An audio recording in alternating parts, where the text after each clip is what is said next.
Right guys, honestly we've started the video finally. It's a little difficult to start and set up the audio with the camera and everything, but we've got everything set up now. So let's answer a few of you guys' questions that you asked me on Instagram, so I'm going to directly answer it inside of this video for you guys. Okay, so the first question that someone asked is that why are the macro times so specific for the entries? So macro times are extremely important when you're looking for your entries in price, that the first day of macro, the second day of macro, the PM session. There's 3 macros that we specifically trade, and it's them 3. And if you catch a winning trade inside of the first or the second day of macro, you're done for the day, regardless whether it's 25 handles or it's even less than that. If it's a win and you're done for the day. So you don't want to take any more trades, and if it's a loss, then you take the next trade, maximum of 2 trades, and the next one will be a half position size. So that's the 3 macros, 9:45 a.m. to 10:15, and then you got 10:45 to 11:15. You also have the PM session, which only specific days of the week you trade the PM session, such as Wednesday with red folder, or any day with red folder you can trade the PM session, and it's 1:45 p.m. to 2:15 p.m. This is a very good question indeed. So someone asked, is it normal to have 2 to 3 months of the year which are actually losing months? And it's completely normal to have losing months, guys. I don't know what all these other traders putting out there saying that you possibly should never have a losing month, or even countless losing months, because it does happen even to the best of us. And last year we only had 1 losing month. It was the month of November. So all the way from January to December we had 1 losing month, and we had around like 2 or 3, I believe. We had around 3 or 4 losing weeks throughout the year. And yeah, it is completely normal, even if to have 2 or 3 losing months. Even the best traders and the best hedge funds in the world have losing months as well. So don't be harsh on yourself thinking that you should never have a losing month. It's completely normal. And every single one of my trades from last year, I'm going to include it in the description of this video in an Excel sheet, so you guys can actually see every single trade that I took, because someone kindly inside of our group has literally gone through every single one of our trades and made an Excel sheet for that. So we're gonna put that in the description of this video so you guys can actually take a look at my trades as well and work out my win rate. It's around, I'd say, 61 to 67%. But guys, an unrealistic win rate of people saying 83% all year round is so unrealistic. So an actual realistic win rate is around the 60 or the low 60% range throughout the whole course of the year. And then some months of the year, you're gonna have a win rate of 85%, such as April and March of last year. We had a win rate upwards of 83 to 87%, which was insane. And then you come to another month like November, and our win rate was below 50%, so it was a losing month. And then we had other months where our win rate just sat averagely around 51 or 57%. And then at the end of the year, you average out around 60 to 70% win rate. Also, another good question, not related to trading, where am I going next? Honestly, I'm very impulsive, and I honestly don't know where I'll be next, either Miami or Brazil. Brazil is an amazing country, I love it, and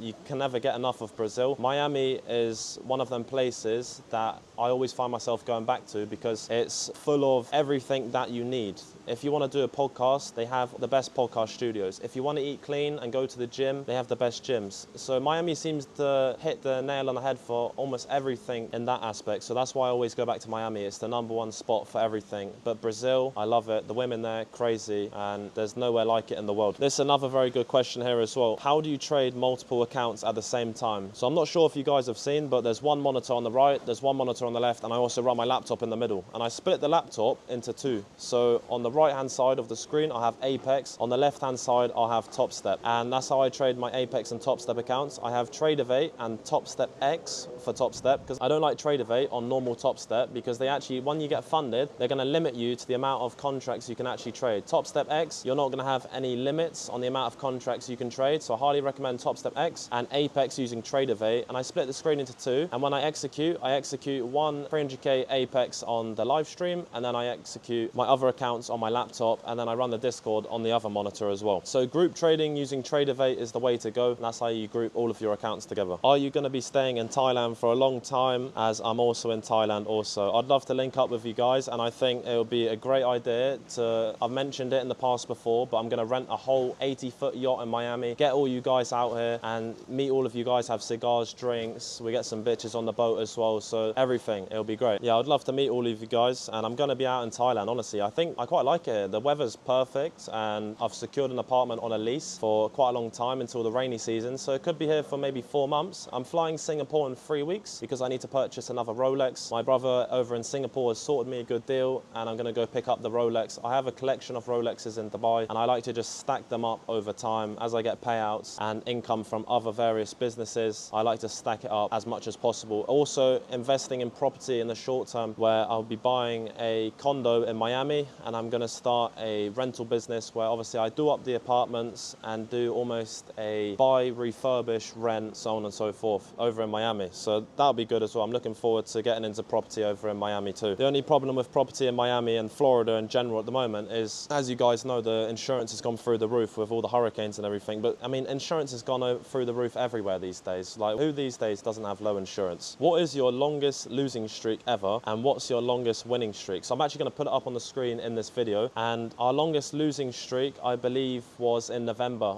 I think maybe we had around 10 losing trades, or 9 to 10 losing trades, I believe, something around that area there. And I'll put it up on the screen for you guys. And our largest winning streak ever was absolutely disgusting. So it was over in April. We had 18 winning days in a row. So there was not a trade inside of them 18 days that we had a loss. Every single day throughout them 18 days was a winning trade. And they were big trades, like second TP, final TP, countless handles of profit being made. So that was insane. And that was obviously the month of April when we secured countless gains, countless profits. Also throughout the summer months, even though they were slow, we still had huge gains through the summer months and countless payouts. And December in itself, we traded around 2 to 3 weeks. And within that period there, I even secured a 150k payout, which I put on social media, and you guys seen it. So that's what is possible when you are funded and you have the correct capital with Apex and Top Step, and you're consistent, correct risk management, and have patience. You guys are going to get paid. You're going to go through slow periods, you're going to go through tough periods, and people who tell you that's unrealistic, you should never have a slow or tough period whilst trading, well, they're completely lying to you,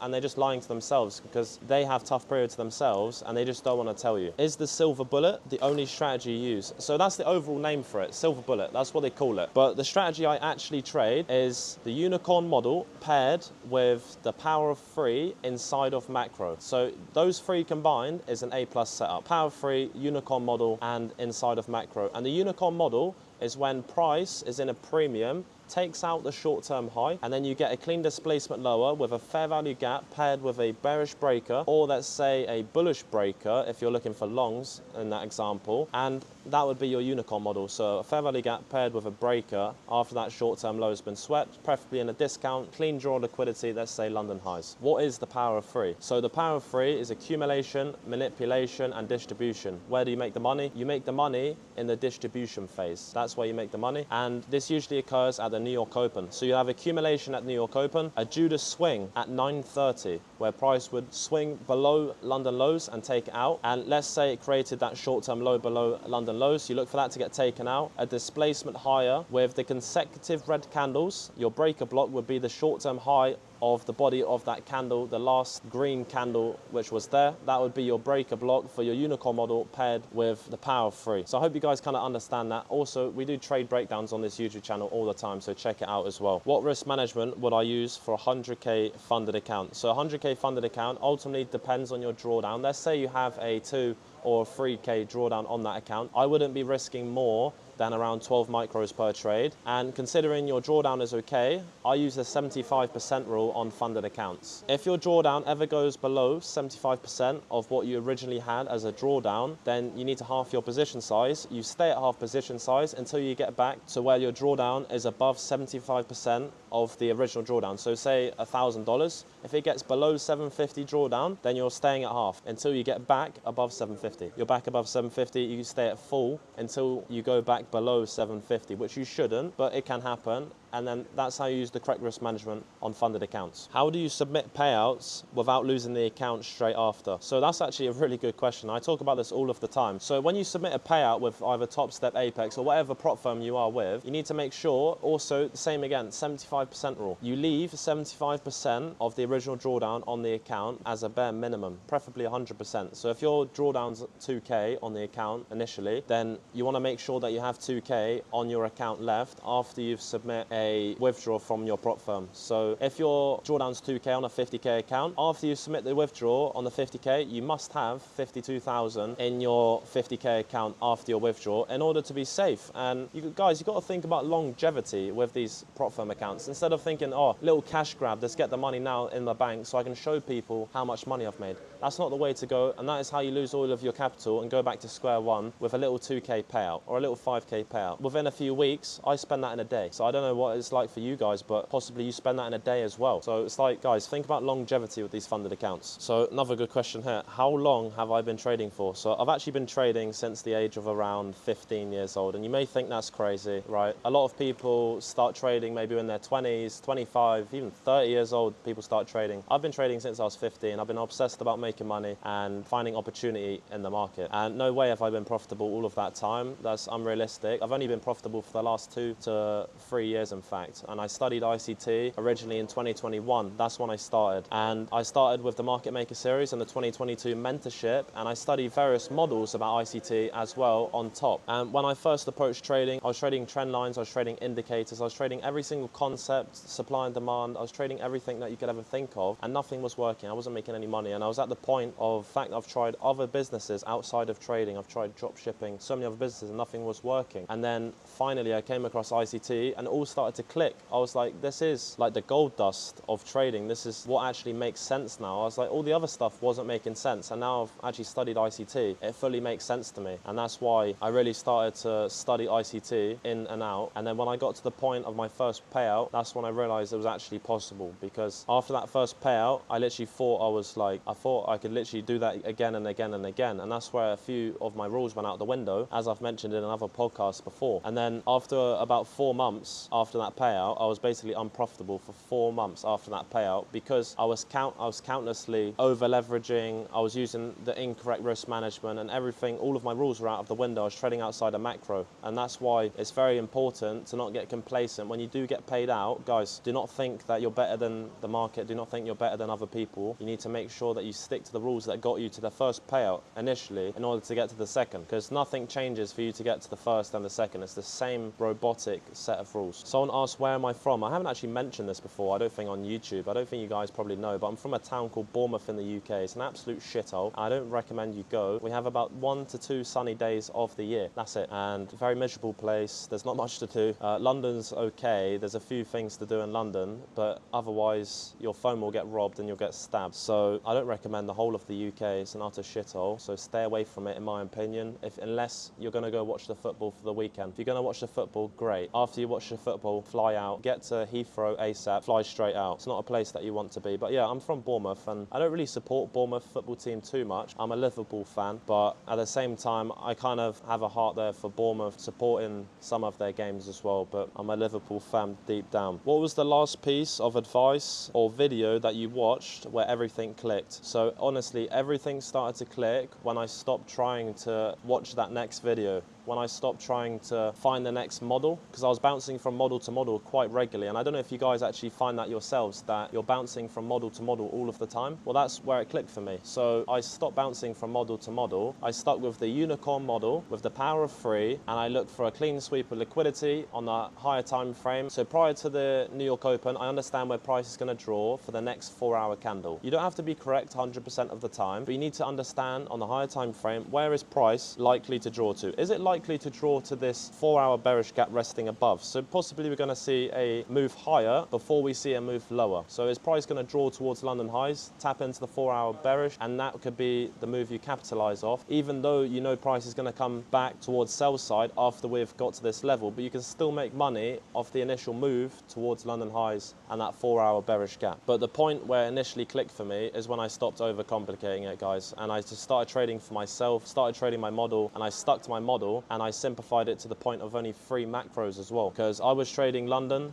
I was trading New York AM, New York PM, I was also trading New York lunch, and it was too much for me, and I simplified it to only 3 macros. So you need to be very strict, have a set of rules, stick to it, and then that's it. You get paid out. You get rewarded for being strict and robotic in trading. Can you please explain a breaker block and a mitigation block again, as sometimes I draw it differently than you do? So all a breaker block is when that short-term low has been swept and we have a fair failed order block. So price is displaced and closed above the order block, which then got disrespected. Then it turns into a breaker block, and you draw the top of the body of the candle across as a flat line, and you can use that as an entry paired with a fair value gap. Perfect. You got your unicorn model. No fair value gap, you can still use it as an entry as long as you have enough of a conviction that price is going to continue higher. And then very simple, a mitigation block is the exact same thing. However, it did not take that short-term low. So mitigation and break is very similar. Short-term low was taken, short-term low wasn't taken on a mitigation. Do you trade only smart money concepts? Yeah, I trade only smart money concepts, and that's what I've been trading for the past 2 to 3 years, and secured in 2024 just shy of under $1 million in payouts, which was absolutely insane, and it was my biggest year to date. And every year seems to be getting bigger and bigger for me. So 2023 was a great year, but I didn't have as much capital as I did in 2024. And now I'm at the limits of capital. So I have max allocation with FTMO, max allocation with Apex, max allocation with Top Step. So it's like you can't get more capital than I currently have. And I believe in the short to near term future, if Apex is watching, they're probably going to ban me from Apex anyway. And then I'll just trade the live account. Honestly, I've built up enough capital now to trade live and make decent amount of money anyway. So the one thing I tell you guys now is to capitalize off funded accounts, and possibly in the future, maybe at the end of this year or maybe in a few years, this will get regulated and funded accounts won't be a thing anymore. And then final question, someone asked if I'm Muslim. I know religion's a very broad topic. I wouldn't say I am Muslim because I'm completely not. I have been to the club probably around 3 times within the last few months. So I'm not Muslim, but I do study the religion quite a lot. I'm definitely fascinated by the religion and I study it quite a lot. But yeah, for now, I'm not Muslim, I'm Christian. But maybe in the future, we may convert to Muslim, but that is a big sacrifice and I need to fully understand, or I know it's impossible to fully understand the religion, but I need to understand more of the religion if I was to convert from being Christian to being Muslim. But as of now, I'm Christian. And guys, obviously, we're going to be doing these videos all of the time. If you've got any questions, anything, we will also do breakdowns live on the chart for you guys. So if you have any questions when you want to see a breakdown video, drop it in the comments below of any questions that you guys have. I'm going to be answering any questions and all questions that you guys have in every video that we do. And guys, if you enjoy this video, make sure you drop a like. Let's get over 500 likes on this video. We're running this YouTube channel up to 10,000 subscribers. So guys, let's get us there, 10,000 subscribers within the next few months. 100% it's coming in. And on that note, guys, I'm going to cut the video here, head out to a restaurant, have a cigar, get ready for the New York AM session, which is tonight. I'm trading in Thailand currently. Usually I'm staying in Miami, but at the moment we're in Thailand, and trading times here are at 9:30 p.m. So obviously trading at 9:30 p.m. means that you can do all of the tasks that you want to do throughout the day, and then you can trade in the PM. And I quite like it, to be honest. That's why I'm probably going to stay in Thailand for a little bit of time. I enjoy it. But anyways, guys, make sure to drop a like on this video, and that's it. And I'll catch you guys in the next one.